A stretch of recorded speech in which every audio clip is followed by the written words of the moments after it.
আজি 11 তাৰিখ আমাৰ ইস্তেমাৰ দোৱা অলপ আগতে হৈ গ'ল।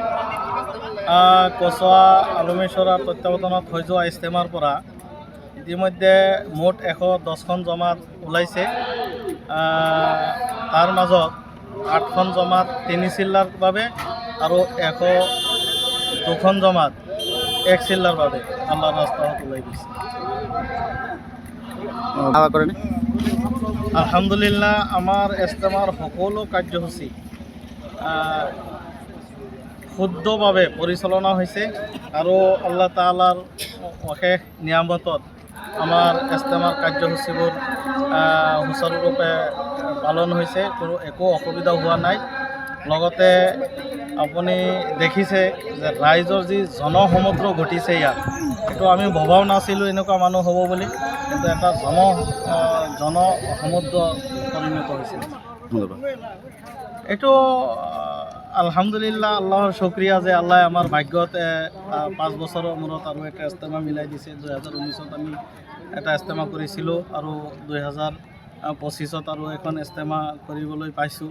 তো আল্লাহৰ দয়া আৰু ৰহমত যে আমাৰ ভাগ্যত এইটো জুটিছে।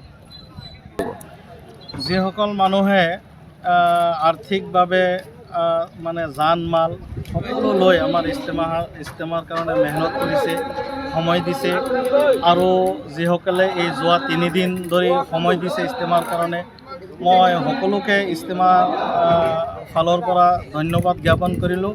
তাৰ লগতে আল্লাহৰ ওচৰত দোৱা কৰোঁ, আল্লাহ পাক ৰব্বুল আলামিনে যাতে তেখেতক কিয়ামতৰ দিনা বিনা হিচাপত জান্নাত দান কৰে, জান্নাতুল ফেৰদৌছত যাতে জাগা দান কৰে। আজি 2 মাহ কাল বহু কষ্টৰ বিনিময়ত আজি এই ফল আমি দেখিবলৈ পাৰিছোঁ। আজি এই কষ্টৰ ইস্তেমাত লাখ লাখ মানুহৰ সমাবেত হৈছে আৰু এই লাখ লাখ মানুহৰ ভিতৰত কোনো ধৰণৰ কোনো অপ্ৰীতিকৰ ইমানখিনি মানুহ শান্তিৰ বাৰ্তা যে সুবিধা দিছে, তাৰ কাৰণে আল্লাহৰ ওচৰত প্ৰতিবাৰ আমি আল্লাহৰ শুকৰিয়া আদায় কৰিছোঁ। আজি এই অঞ্চলৰ যিমান ৰাইজ আছে প্ৰত্যেকটা মানুহ ইয়াত আহি দোৱা লৈছে, আখিৰি দোৱা লৈছে, আৰু সেই দোৱাৰ জৰিয়তে যাতে আমি শান্তিৰ বাৰ্তা কঢ়িয়াই আনিব পাৰোঁ, আমি যাতে বৰ্ণ নিৰ্বিশেষে সকলোৱে যাতে সমবেত হৈ একত্ৰিত হৈ এক উন্নত অসম গঢ়াৰ সপোন দেখিব পাৰোঁ, তাৰে আল্লাহৰ ওচৰত আমি কামনা কৰিছোঁ।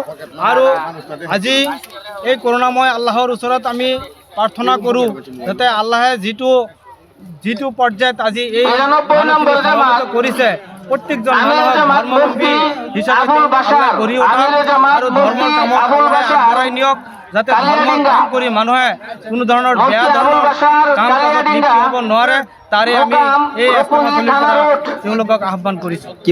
কিমানটা জমাত ওলাইছে? আজি প্ৰায় দেখা গৈছে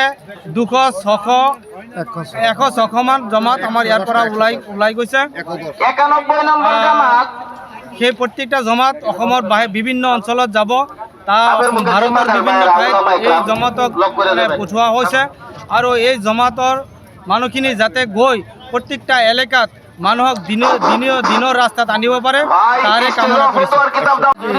আমাৰ 2 মাহৰ অন্তত কচুৱা যিটো ইস্তেমা আমাৰ 9খন জিলাৰে গঠিত, আজি এইখন ইস্তেমা সাফল্যমণ্ডিত হৈছে, সমাগম হৈছে, জাতি ধৰ্ম বৰ্ণ নিৰ্বিশেষে মানুহে আহি যে আমাৰ এই ইস্তেমাস্থলীত মহামিলনৰ যিটো স্থল, তাত আহি যে তেওঁলোকে একত্ৰিত হৈ আমাৰ মাজত এটা ভাতৃত্ববোধ বজাই ৰাখিছে, তাৰ কাৰণে আমি সকলো শ্ৰেণীৰ মানুহলৈ ধন্যবাদ জ্ঞাপন কৰিছোঁ। সাংবাদিক বন্ধুসকললৈ আমি ধন্যবাদ জ্ঞাপন কৰিছোঁ। লগতে ইতিমধ্যে আমি গম পাইছোঁ 110খন জমাত আমাৰ এইখন ইস্তেমাৰ পৰা ওলাই যে গৈছে, গতিকে তেওঁলোকৰ আত্মশুদ্ধিৰ কাৰণে যে ওলাই আহিছে ঘৰৰ পৰা তেওঁলোকৰ চিৰশান্তি আৰু তেওঁলোকৰ মনৰ বাঞ্ছা পূৰ্ণ কৰিব বুলি আশা ৰাখি আজি আখেৰি দোৱাত একত্ৰিত হৈ যোৱাৰ পৰা আমি কামনা কৰোঁ। অসমৰ মাটি কচুৱা জমিনত আজি যি এখন ঐতিহ্যমণ্ডিত অনুষ্ঠান হ'ব, তাৰ কাৰণে আল্লাহৰ ওচৰত দোৱা কৰোঁ, আল্লাহ যাতে আমাৰ অসমখনক এখন শান্তিৰ বাতাবৰণ সৃষ্টি কৰে, তাৰে কামনা কৰোঁ।